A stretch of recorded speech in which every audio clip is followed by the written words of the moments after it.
Halo, Assalamualaikum warahmatullahi wabarakatuh. Sampurasun. Apa kabar anak-anak? Semuanya dalam keadaan sehat dan baik-baik saja kan? Bertemu kembali dengan Bapak Bambang Herlambang dari SDN 8 Cisereu, Kecamatan Purwakarta, Kabupaten Purwakarta. Pada pertemuan kali ini, kita akan membahas tentang tema 1, subtema 1, pembelajaran 3 dan 4. Tujuan pembelajarannya adalah 1. Mengenal perkembangbiakan tumbuhan dengan cara vegetatif. 2. Menentukan jenis ide pokok sebuah paragraf. 3. Menerapkan nilai Pancasila pada sila ketiga dalam kehidupan sehari-hari. 4. Membaca tabel sebuah data. Untuk lebih jelasnya, yuk kita simak slide berikutnya.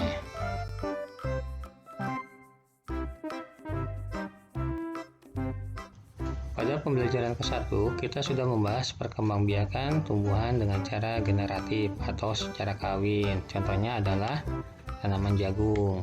Nah, pada pembelajaran kali ini kita akan membahas perkembangbiakan tumbuhan dengan cara vegetatif. Tumbuhan selain berkembang biak dengan cara generatif, juga berkembang biak dengan cara vegetatif. Bagaimana cara perkembangbiakan secara vegetatif? Yuk kita lihat. Perkembangbiakan secara vegetatif adalah cara berkembang biak suatu makhluk hidup yang terjadi tanpa melalui perkawinan.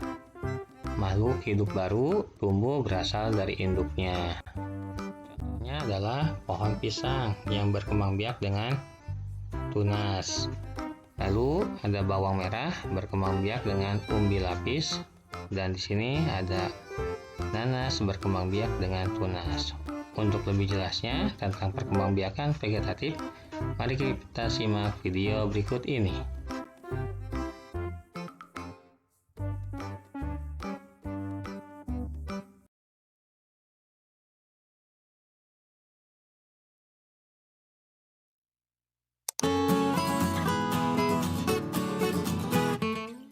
Perkembangbiakan tumbuhan vegetatif alami.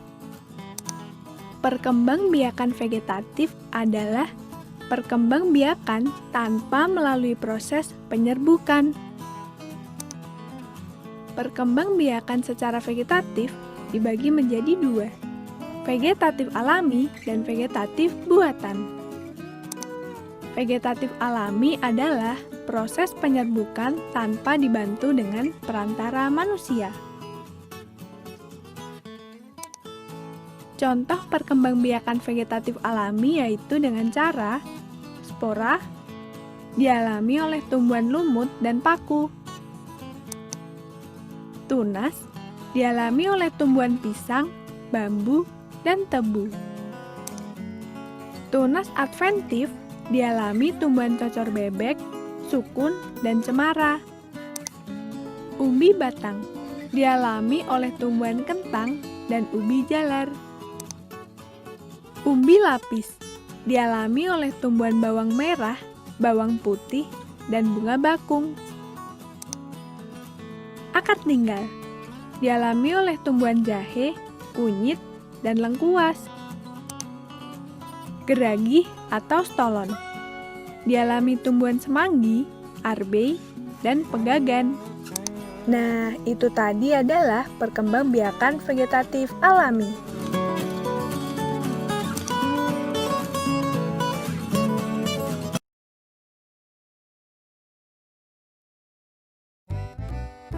Menentukan ide pokok sebuah paragraf.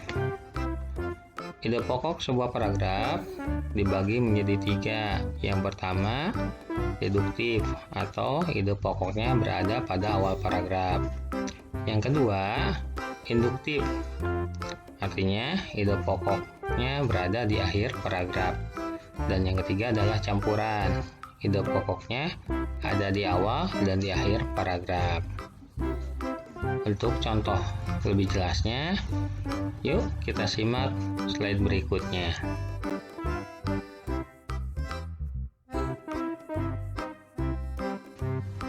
Untuk menentukan ide pokok sebuah paragraf, kita harus mengkaitkan dengan judul bacaan. Contohnya, untuk paragraf 1, sini bacaannya adalah Indonesia adalah negara kepulauan yang terletak di garis khatulistiwa. Indonesia memiliki dataran tinggi, dataran rendah, dan perairan. Kira-kira yang menjadi ide pokoknya adalah yang terakhir, karena yang terakhir ada hubungannya dengan tumbuhan sumber kehidupan. Indonesia memiliki dataran tinggi, dataran rendah, dan perairan. Maka ide pokoknya untuk paragraf 1 disebut induktif karena di akhir paragraf.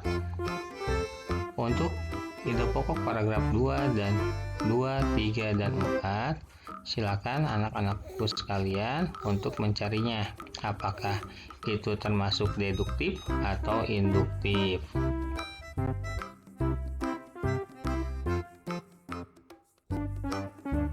Tumbuhan memberikan banyak manfaat bagi manusia. Oleh karena itu, manusia hendaknya memiliki peran untuk melestarikan tumbuhan. Tahukah kamu, jika kamu ikut memelihara kelangsungan makhluk hidup, hewan ataupun tumbuhan merupakan salah satu bentuk pengamalan nilai-nilai Pancasila, yaitu pengamalan Pancasila Sila ketiga.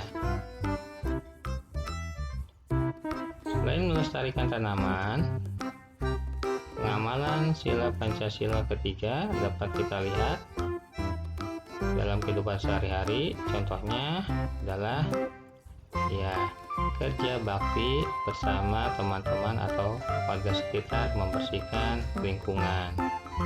Yang kedua adalah bekerja sama untuk menyelesaikan tugas kelompok. Untuk yang lainnya, silakan anak sekalian untuk mencarinya dalam kehidupan sehari-hari.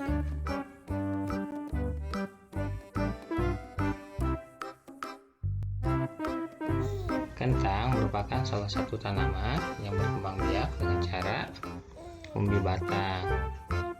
Olahan kentang sangat dinikmati oleh para penduduk di Indonesia, terutama dalam bentuk cemilan.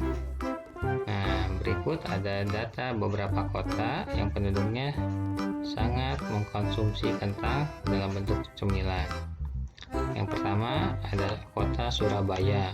Di sini dalam data kota Surabaya, jumlah yang menyukai kentang sampai 2.765.487 orang.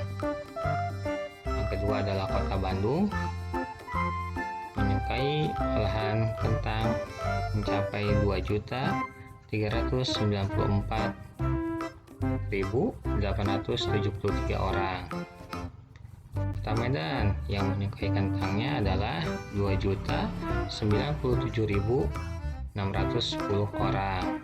Kota Bogor yang menyukai kentang sebanyak 950.334, dan kota Cirebon yang menyukai olahan kentang mencapai 296.389 orang. Nah, cara membaca tabel itu harus disesuaikan dengan data yang di atas. Contohnya tadi ada nama kota dengan jumlah penduduk. Untuk lebih jelasnya, silakan nanti anak-anak sekalian untuk mengisi latihan soal di Google Form yang dikirim lewat WA grup kelasnya masing-masing.